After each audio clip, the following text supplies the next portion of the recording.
يلا ها ديما سوداني وخليك سوداني وسوداني اصيل. رايكم شنو في النتيجه بتاعت المباراه؟ والله راينا اليوم في النتيجه بتاع المباراه نتيجه خيبه، لكن ان شاء الله لدينا امل كبير في المباراه الجايه، وان شاء الله نحن غالبا وغالبا مغلوب غالبا مع السودان. نحن نقيم معكم غالبا ومغلوب. مبروك مبروك. كل قوه سودان جوا.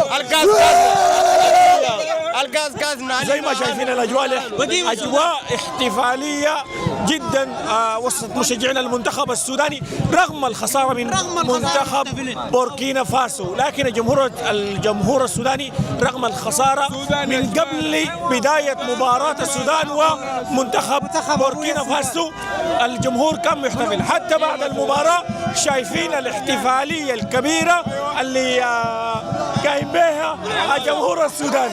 حماس فوق. رايك شنو في المباراه؟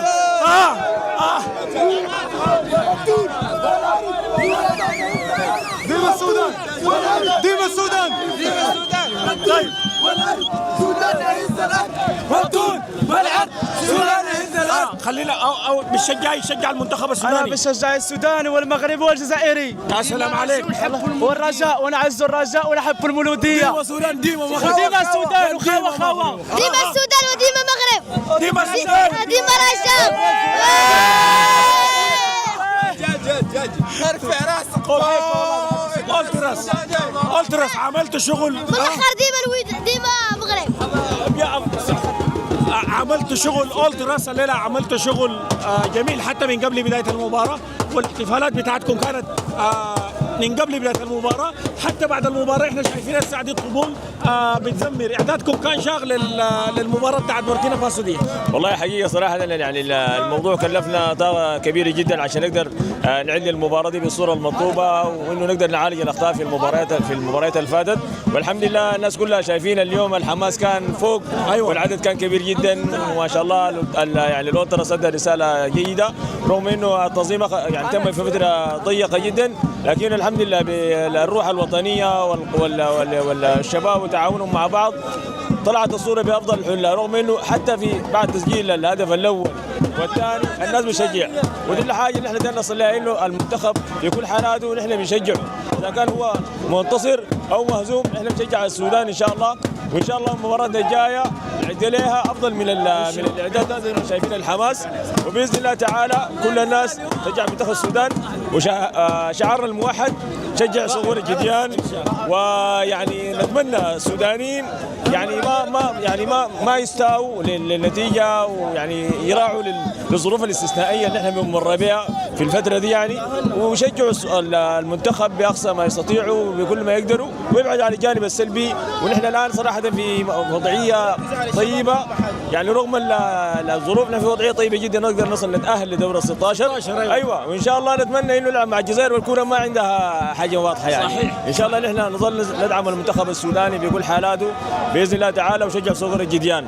شكرا السيد ابراهيم السيد احد رئيس أولتراس السودان في رباط المجموعه الواقفه معي يا شباب. يعني ما كلهم في سودانيين ومغاربه، والمغاربه الليله يعني عدد الحضور كان كبير جدا، كان واصل 10,000. ممكن يكون كلهم كانوا يشجعوا في المنتخب السوداني. عندي رسالتك شنو يا صلاح عادل؟ بتمنى ان توصلوا الرساله دي يا صلاح عادل. يا صلاح عادل اسلوبك غايته بقى ما زي زمان، طريقه لعبك بقت ما زي زمان، ما راجع لورا صراحه كده. انا بقول الحقيقه، لكن نحن خسرانين ربحانين، نحن مع المنتخب ربحانين او خسرانين، وباذن الله بتمنى انه الرساله تصل قدام، بتمنى انه الرساله تصل لصلاح عادل. بين خسارتها وبين ربحها نحن وراكم وقدامكم دائما، بس السودان فوق بس ما في اي مشكله. بس انتوا اعملوا اللي عليكم وخلوا الباقي للجمهور. هذه خاصه ان شاء الله عشان قوه ماتش الشيء ان شاء الله تربحوا ان شاء الله. شكرا للشعب المغربي المشجع المنتخب السوداني. ونلقى الخير ان شاء الله. ديما مغرب وديما سودان مغرب. خاوه السنه اللاعبين يكونوا تقاتلوا على اساس الشعب ديالهم، خاصهم يتقاتلوا يكونوا رجال، وان شاء الله غيتأهلوا اطوال ان شاء الله. ولكن الاتحاد بس للعيبه المحترفين خليها تدوم فرصه يا جماعه. شايفين اللعيبه قاعدين متطورين، ما ممكن زادوا قبل المباراه الجايه في دور ال 16 ان شاء الله رسالتك للاتحاد بتقول شنو؟ خلي ادوهم فرصه يا جماعه ما ممكن زادوا المدرب كواس ابيض ضروري خليكم من كرسيهم. والله رغم الخسائر ونحن ما شاء الله مبسوطين لكن مبسوطين وداق طبولك مبسوطين ضروري ندق الطوبان. أيوة. ضروري نحن ما ممكن ان نفقد العمل في اليوم المباراه امام بوركينا فاسكو. انا خسرنا يعني 1-0 ولا 2-0 نحن والله مستعدين معكم 24 ساعه ان شاء الله راكبين معكم. ولكن رسالتي للمدرب.